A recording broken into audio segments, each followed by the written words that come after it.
এখানে যারা সশস্ত্রভাবে রণাঙ্গনে যুদ্ধ করেছে এবং এই যুদ্ধ যারা পরিচালনা করেছে সেখানে এরা মুক্তিযোদ্ধা হবেন। ঠিক একইভাবে মুক্তিযুদ্ধকে সফল করার জন্য নানান ক্ষেত্রে আমাদের বিদেশে এবং দেশের অভ্যন্তরে যারা সহযোগিতা কাজ করেছেন, যারা সশস্ত্র ছিলেন না কিন্তু কাজে যুক্ত ছিলেন, তারা সহযোগী মুক্তিযোদ্ধা হিসেবে ডেজিগনেট হবেন। এই ক্ষেত্রে কোনো বিষয়ে আমি সংজ্ঞাটা কি পুরোটা পড়ে দেব?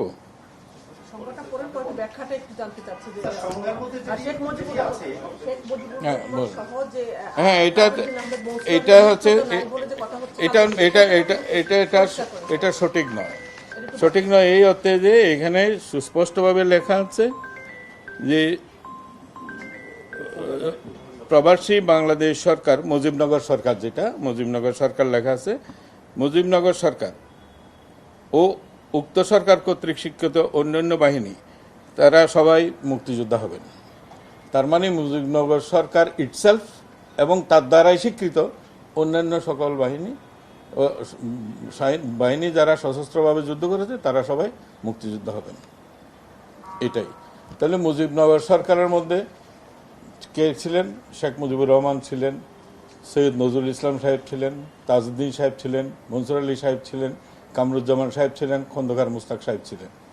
এরা সবাই মুক্তিযোদ্ধা।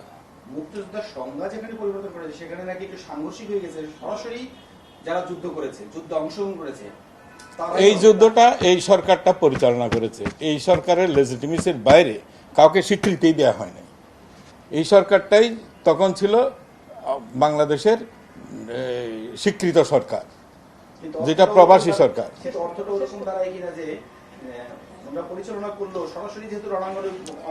এটা হয় নাই, কারণ রণাঙ্গনটা ওনারা পরিচালনা করেছেন। তাইলে তো একই কথা আপনি সেক্টর কমান্ডারদের ব্যাপারেও বলতে পারেন। তারা কি যুদ্ধ করে নাই? যুদ্ধ ডিজাইন করেছে, যুদ্ধে কারা যাবে না যাবে সেটা পরিচালনা করেছে। ঠিক একই রকমের মুজিবনগর সরকার তো পুরো যুদ্ধটা পরিচালনা করেছে। মুক্তিযোদ্ধাদের জন্য রেশন কোথা থেকে আসবে, অস্ত্র কোথা থেকে আসবে, কি এগুলি সব এই সরকার করছে না।